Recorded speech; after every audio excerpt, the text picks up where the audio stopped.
Hari ini kita akan panen jentik nyamuk guys. Hasil sistem cabut telur. Setiap hari kami bisa panen guys, dan hasilnya selalu melimpah. Jadi stok untuk ikan cupang tidak kekurangan. Bagaimana caranya? Ikuti terus guys, jangan sampai di skip.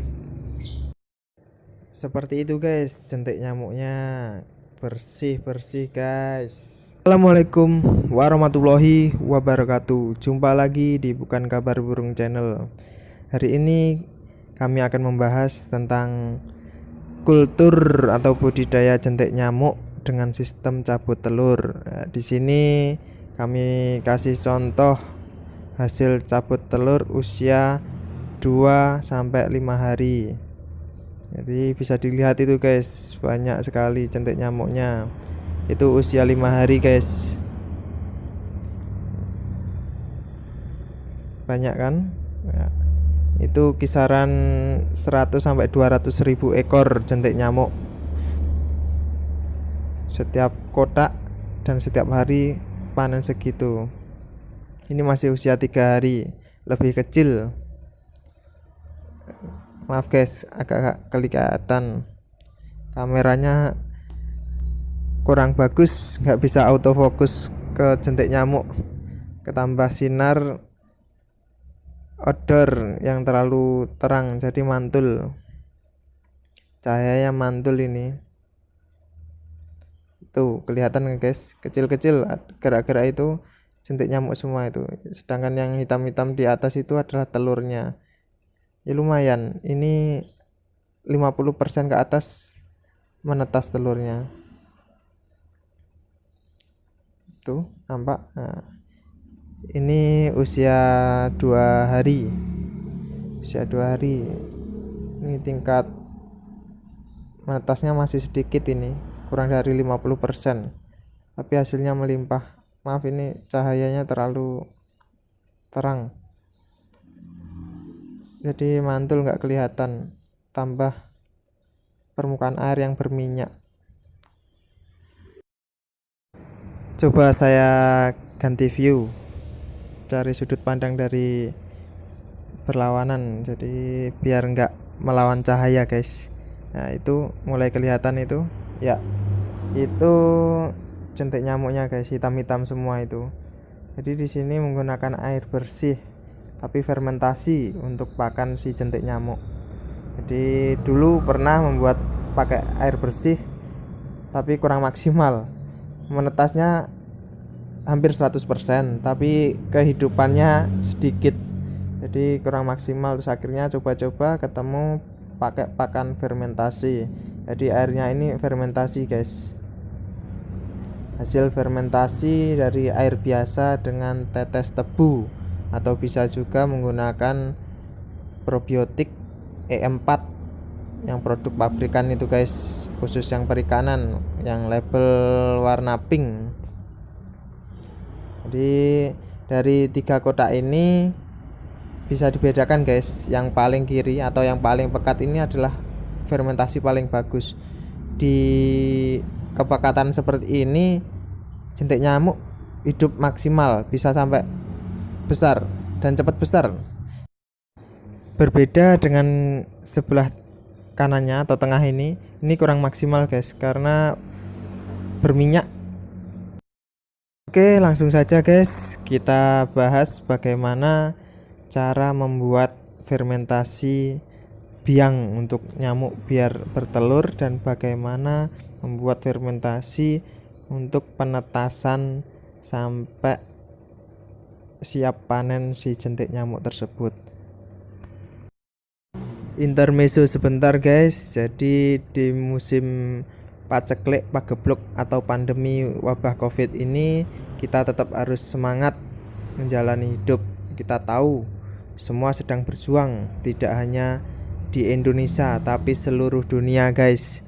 Tapi kita tidak boleh patah semangat, kita harus menjalani aktivitas sebisa mungkin, kita buat senormal mungkin.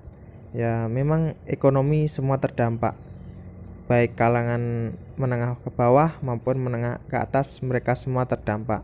Jadi kami tidak bisa berbagi materi secara langsung guys, tapi kami coba berbagi referensi, barangkali bisa membantu teman-teman menghemat pengeluaran untuk membeli pakan hidup untuk si ikan kesayangan guys. Jadi di sini apabila dirasa bermanfaat, teman-teman bisa share agar teman-teman yang lain juga bisa mengetahui bagaimana cara budidaya jentik nyamuk dengan sistem cabut telur. Jadi selain hemat biaya, kita bisa tahu kehigienisan pakan alami kita.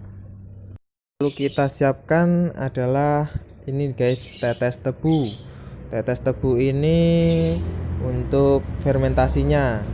Jika di tempat teman-teman banyak yang jual, mending beli tetes tebu, tapi jika tidak ada bisa diganti dengan probiotik EM4 yang pabrikan warna pink yang untuk perikanan. Jadi harganya lumayan, sekitar 20 sampai 30 ribu tergantung kota masing-masing. Kalau tetes tebu segini ini 600 ml hanya 6.000, jadi lebih hemat guys. Ini bisa untuk ya kurang lebih 1 bulan, kak, lebih lah kalau 1 bulan, karena penggunaan setiap hari sedikit sekali. Terus kita siapkan juga saring atau dan wadah kotaknya. Ini kita akan membuat tentang air biang untuk nyamuk guys, biar bisa bertelur. Terus di sini ada air bekas cucian beras, atau kalau di sini namanya air leri. Jadi komponen utamanya yaitu air leri atau air cucian beras ini. Jadi langkah selanjutnya adalah kita menyiapkan atau mengumpulkan air cucian beras, gak usah banyak-banyak, cukup 1 ember itu, lalu kita saring. Kenapa harus disaring? Agar potongan beras-beras yang kecil itu biar tidak ikut di biang yang akan kita gunakan guys, karena nanti setelah fermentasi bisa membuat kotor. Jadi kita saring. Maaf guys, di sini karena keterbatasan alat, jadi harusnya nyaringnya tidak seperti itu. Karena ini juga sambil dokumentasi, jadi saya nyaringnya seperti itu, tapi insya Allah tidak mengurangi tujuannya, agar potongan-potongan beras tidak ikut larut ke biang untuk nyamuk bertelur. Jadi kenapa harus menggunakan fermentasi? Ini saya menggunakan air cucian beras ini karena yang lebih murah, ditambah dengan tetes tebu tadi. Jadi untuk fermentasi tidak harus seperti ini sih, teman-teman bisa menggunakan yang lain, bisa menggunakan citrun atau ragi dan gula atau kuning telur, bebas, terserah teman-teman bisanya yang mana. Kenapa harus fermentasi? Kita perlu tahu jika nyamuk itu mendeteksi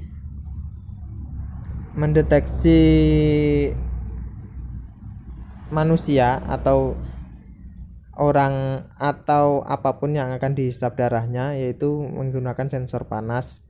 Nah, sensor panas itu dihasilkan dari jadi hasil respirasi, yaitu berupa karbon dioksida. Jadi caranya seperti ini guys, kita tuangkan tetes tebu itu tidak usah banyak-banyak. Jadi untuk biang saja cukup 1 tutup botol. Jadi 1 tutup botol mineral itu kita campurkan ke 1 ember air cucian beras tadi. Jadi kita pastikan 1 tutup botol untuk 1 ember bekas cucian air beras. Nah, di sini teman-teman bebas menggunakan kombinasinya. Tapi kalau terlalu kebanyakan juga kurang bagus, kurang bagus guys. Tapi tergantung dengan suhu ruangan di tempat teman-teman masing-masing. Jadi efeknya ke apa? Nanti kalau fermentasi tidak pas itu airnya terlalu banyak berminyak, berkabut dan kotor seperti comberan.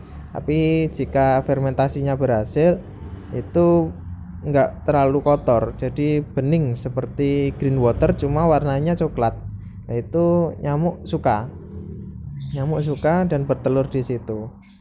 Jadi tapi meskipun kotor nyamuk tetap bertelur. Intinya fermentasi harus jalan. Kalau fermentasi jalan, nyamuk mendeteksi itu ada kehidupan. Jadi mau bertelur di situ harapannya apa? Agar si jentik-jentik nyamuk itu bisa hidup. Jadi hewan instingnya seperti itu. Jadi tidak asal bertelur, berbeda dengan nyamuk demam berdarah. Justru menyukai air-air bersih, tapi kita menghindari nyamuk yang tidak menguntungkan. Dalam hal ini takutnya malah merugikan kita atau keluarga kita. Jadi kita fokus ke air fermentasi saja, tujuannya untuk menangkap nyamuk biasa ataupun nyamuk buah. Ya, biasanya untuk nyamuk biasa ini mau bertelur di sini, dan kadang ketambahan bonus guys, cacing darah dari nyamuk buah. Inilah contohnya yang bagus guys, hasil fermentasinya bening seperti itu dan tidak berbau, tidak berminyak dan tidak berkabut. Jadi nyamuk suka bertelur di tempat seperti ini. Tapi teman-teman harus pandai-pandai menempatkan, jangan terlalu panas, jangan terlalu lembab, karena hasil fermentasi juga berbeda. Kali guys, dalam membuat ini kalau bisa kita membuat fermentasi 2 atau 3 tempat, yaitu yang satu menggunakan air beras, yang satu cukup air biasa ditambah tetes tebu untuk penetasan telur nyamuk.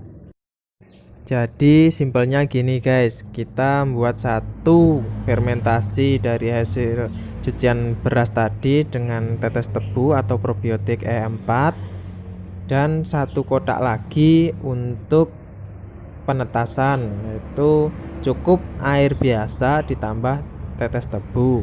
Itu fungsinya apa? Untuk penetasan dan pembesaran. Karena kalau pembesaran pakai kotak tadi, Anda repot akan buat fermentasi terus, karena fermentasi belum tentu bisa jadi terus.